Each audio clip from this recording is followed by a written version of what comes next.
De tous les jeunes Camerounais formés au Cameroun et transférés en Europe, Carlos Baleba est sûrement l'un des plus talentueux. Il y a tellement de questions qui se posent autour de ce joueur mystère, des questions sur sa relation avec la sélection nationale, car rappelons qu'il n'a pas encore revêtu le blason des Lions indomptables, mais aussi des questions avant tout sur son niveau footballistique. Nombreux n'ont pas encore vu Carlos Baleba à l'œuvre, ne savent pas de quoi il est capable, ni quelles sont ses qualités. Ça tombe bien parce que c'est justement l'objet de cette vidéo. Alors, à la différence de nombreux talents, Carlos Baleba est un produit made in Cameroun. C'est ce qui fait d'ailleurs sa particularité. Et si aujourd'hui il est à Lille et intégré à l'équipe première du club, c'est essentiellement grâce à ses multiples qualités qui ont été reconnues au-delà du football local. Salut, c'est El Jakat, bienvenue, on va parler de Carlos Baleba. Alors, on va commencer par présenter ses qualités avant d'aborder la question de la sélection, ce qu'il peut apporter au Cameroun et pourquoi il n'a toujours pas été sélectionné. Mais avant tout, il faut savoir que Carlos Baleba est un pur produit du Cameroun, né en 2004 dans le quartier d'Akwa à Douala d'un père footballeur. Alors, on voit déjà d'où provient sa passion et sa motivation pour le football. Si à la base, il a été formé en tant qu'ailier droit au Futur Soccer FC, il va être replacé avec le temps au milieu de terrain lorsque l'école de football des brasseries du Cameroun va le repérer lors d'un tournoi local. À ce moment, il a 13 ans et on voit déjà en lui un futur prometteur. La preuve, 4 ans après, son talent est déniché par Lille et après des essais concluants avec les Dogs, il rejoint officiellement le club en janvier 2022. Alors au début, il était question de finir la saison avec la réserve, mais avant même la fin de saison, il sera déjà intégré dans les feuilles de match avec l'équipe professionnelle. La saison 2022-2023, par contre, va faire connaître au club beaucoup de chamboulements, notamment le changement d'entraîneur. C'est la chance pour Baleba de faire ses preuves en pré-saison pour espérer être dans les plans du coach. Chose dite, chose faite, il va faire ses débuts en Ligue 1 lors de la première journée du championnat. Alors jusqu'ici, Baleba n'a joué que 21 matchs avec les Lillois, dont 7 titularisations. Il n'a pas encore été décisif avec le groupe pro. Le plus souvent, il est entré en cours de jeu en tant que milieu défensif et a été utilisé plus fréquemment sur le côté droit du milieu. C'est un joueur athlétique, un milieu de terrain à l'anglaise, box-to-box, qui est solide et très intelligent dans la récupération, qui a un gros volume de jeu et n'hésite pas à aller au duel, qui peut s'atteler à faire monter le jeu avec ses projections vers l'avant grâce à ses bonnes conduites de balle, qui peut apporter son soutien à l'activité offensive dans les 30 derniers mètres grâce à ses qualités de dribble en 1 contre 1 et ses débordements sur le flanc de l'attaque, mais plus encore, c'est l'élément central lors de la construction du jeu dans les 30 premiers mètres. Sans le ballon, c'est un joueur qui est déjà mature dans son positionnement et se place intelligemment en phase défensive pour couper les circuits de passe adverses et ratisser au maximum les espaces.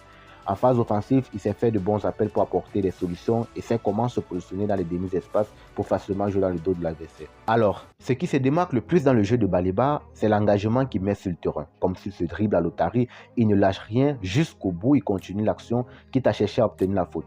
Le 20 mai 2023, Lille reçoit Marseille pour le compte de la 36e journée de Ligue 1 et Carlos Baleba est titulaire. Une première partie compliquée pour les Lillois qui seront menés à la pause 1-0. Mais du retour des vestiaires, sur cette combinaison précisément, Carlos Baleba qui se retrouve un peu haut sur le terrain, d'ailleurs on va aborder la question de son positionnement juste après, va jouer en une touche de balle avec Jonathan David dans le dos des défenseurs, mais le ballon est perdu, récupération de la défense marseillaise. Baleba, poussé par son engagement, ne va pas se décourager, il va suivre le jeu et prendre à revers la défense en interceptant de justesse ce ballon. La faute est inévitable. La suite, on la connaît, pénalty pour Lille, égalisation de Jonathan David. Et là, ce but est létal parce que plus tard, Lille va mettre un deuxième but, synonyme de victoire. On voit que dans un laps très court, Baleba est passé de l'attaque à la récupération et de la récupération à un pénalty obtenu, un pénalty qui a permis à Lille d'égaliser puis de gagner le match. C'est justement ce positionnement très haut de Baleba et dans le demi-espace offensif qui a permis d'apporter des solutions dans le jeu. C'est un milieu qui met beaucoup d'envie, il sait bien faire la tâche qui lui est attribuée, à savoir récupérer les ballons, que ce soit haut ou bas sur le terrain. Lorsque l'équipe est dans l'activité défensive dans les 60 mètres, il reprend son positionnement habituel et essaie d'empêcher la progression adverse, soit en venant au duel sur le porteur de balle, soit en interceptant intelligemment les circuits de passe. Dans les 30 derniers mètres, il s'efforce à presser le porteur de balle pour éviter les contre-attaques létales. Dans l'activité offensive, il n'hésite pas à apporter son aide dans le front de l'attaque. L'autre aspect clé du jeu de Baleba, c'est qu'il possède aussi une très large palette technique, ce qui fait qu'il soit efficace en 1 contre 1 et lorsqu'il remonte le terrain en phase offensive. À ce moment, c'est très difficile de l'arrêter, il est à l'aise dans les petits espaces, il n'en demande pas trop, efficace dans le jeu en une touche de balle, il peut facilement combiner pour se projeter vers l'avant. Là, ici, pour illustrer, il porte le ballon vers l'avant et il se sert du milieu central comme appui pour continuer sa progression dans l'axe. C'est d'ailleurs l'exemple parfait d'un box-to-box, être capable de porter le ballon d'une moitié à l'autre. De plus, Carlos Baleba est précis dans ses passes, que ce soit les passes courtes, les passes longues ou même les passes en profondeur. Il affiche un taux de réussite satisfaisant dans le domaine. Il n'hésite pas à faire les passes entre les lignes de défense adverses. La dernière qualité que je vais aborder, c'est la façon avec laquelle il se défait du pressing. Lorsque la défense a besoin de ressortir les ballons sous la pression adverse, il se propose au milieu, dos au jeu, et se sert de son corps pour s'orienter et amorcer l'attaque. C'est un schéma à vue d'œil trivial, mais qui demande beaucoup d'équilibre, beaucoup de solidité sur ses appuis pour ne pas succomber au pressing exercé derrière son dos. Étant donné qu'en majeure partie du temps, Lille se sert de son 6 pour ressortir proprement les ballons, Carlos Baleba est celui qui est le plus souvent sollicité lorsqu'il est sur le terrain. Cette façon de jouer dos au jeu comme Lukaku lui permet aussi d'anticiper le pressing de l'opposition et d'aspirer facilement le premier presseur de l'adversaire. Comme sur ce cliché, il a déjà pris l'information dans son dos et sait déjà quoi faire pour éliminer le pressing qui s'annonce derrière lui. Et dans un laps très court, il aspire le joueur tout en se projetant immédiatement. Le geste semble d'autant plus maîtrisé qu'il faut une bonne carrure athlétique et une solidité sur les appuis pour facilement garder son ballon et se servir de l'adversaire comme appui pour s'orienter et amorcer l'attaque, tout en résistant au contre-pressing qui va suivre. Chose que Baleba en a, et là on voit déjà qu'il y a une certaine maturité qui se dégage dans son jeu. De plus, cette aptitude à se servir de l'adversaire comme appui pour s'orienter lorsqu'on est sous pression est très efficace dans les phases de contre-attaque à partir de la première moitié du terrain parce qu'une fois retourné, les possibilités de jeu sont nombreuses du fait d'avoir contourné et cassé le pressing adverse. Un autre truc que j'aurais pu dire, c'est qu'il est aussi très rapide avec et sans le ballon. C'est justement pour ça qu'en plus qu'il soit solide sur ses appuis et qu'il ait une bonne conduite de balle, c'est très difficile de l'arrêter lorsqu'il est lancé. Il a une bonne explosivité et une bonne accélération. Il s'essaie justement de ça constamment pour se créer des fautes intelligentes qui peuvent être létales pour l'adversaire dans le dernier tiers. Toutes ces qualités ne sont qu'une infime partie de son potentiel parce qu'en fonction des situations qui se présentent, Baleba use de beaucoup de prouesses qu'on ne peut pas tout présenter dans cette vidéo. Le seul bémol dans son jeu, et d'ailleurs le seul défaut que je lui ai trouvé, c'est son excès de prise de risque et un petit peu d'excès d'engagement car en aussi peu de minutes jouées, il a déjà obtenu un carton rouge, de quoi salir son CV. Il doit encore doser ses prises de risque car ça ne sert à rien d'aller s'enfermer dans une souricière entre 3 à 4 joueurs adverses et après s'ensuit une perte de balle. Mais il n'a que 19 ans et il n'a que quelques minutes encore dans le monde professionnel. Avec plus de temps de jeu cette saison, on pourra découvrir d'autres défauts, sinon d'autres qualités. Au vu de l'effectif du Cameroun et du style de jeu de Carlos Baleba détaillé en amont, il est d'évidence que sa venue ne serait qu'un grand bien pour le Cameroun et particulièrement pour la CAN 2024 qui approche. De fait, on va chuter sur son inclusion et son adaptation avec l'équipe nationale. Dans une équipe qui se fait vieillissante, mais qui inclut de plus en plus les jeunes, on peut le voir notamment à travers les différentes sélections de Ben Elliott, Enzo Tchato, Christopher Roux ou même Darlin Yongwa. Alors on peut espérer par conséquent une sélection de Carlos Baleba qui a largement ses chances aussi dans cet effectif. Le Cameroun, ces dernières années, a beaucoup connu des problèmes de numéro 6 où il n'y avait pas de milieu défensif créatif, à l'aise techniquement et capable de se projeter efficacement en attaque.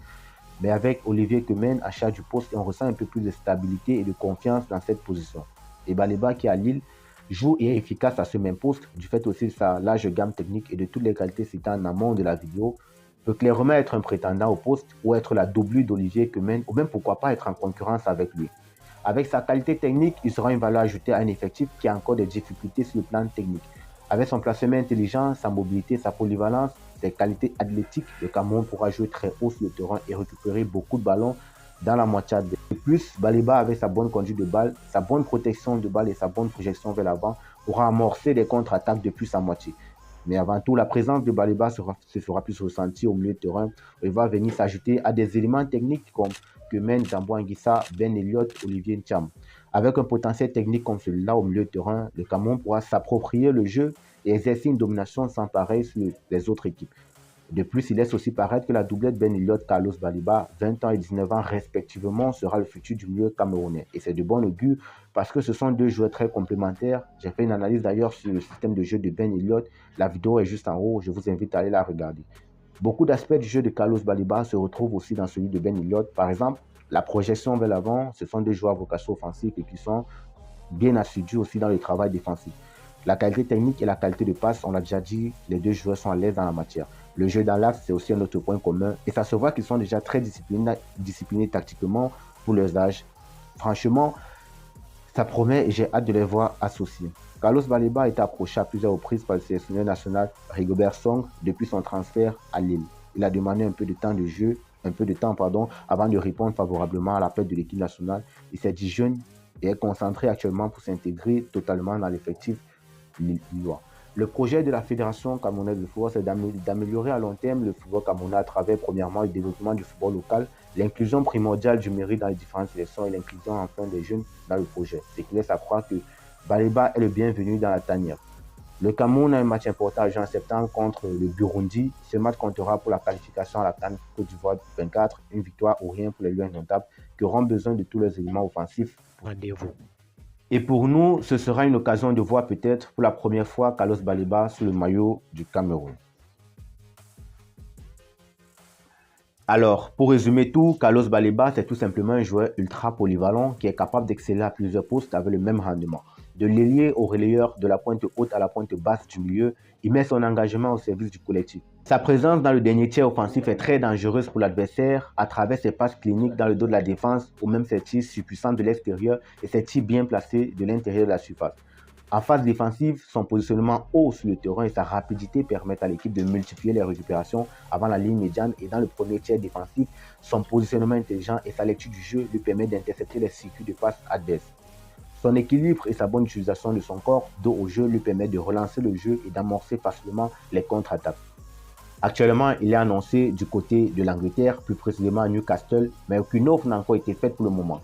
Mais selon moi, l'Angleterre serait un bon choix, lui qui a un profil d'un box-to-box typique à l'anglaise. Mais avant tout, il a besoin premièrement du temps de jeu alors qu'il vient d'entrer dans le monde professionnel. Mais après, comme je dis, le projet de Newcastle est convaincant avec l'inclusion des jeunes et aussi pour une question de visibilité.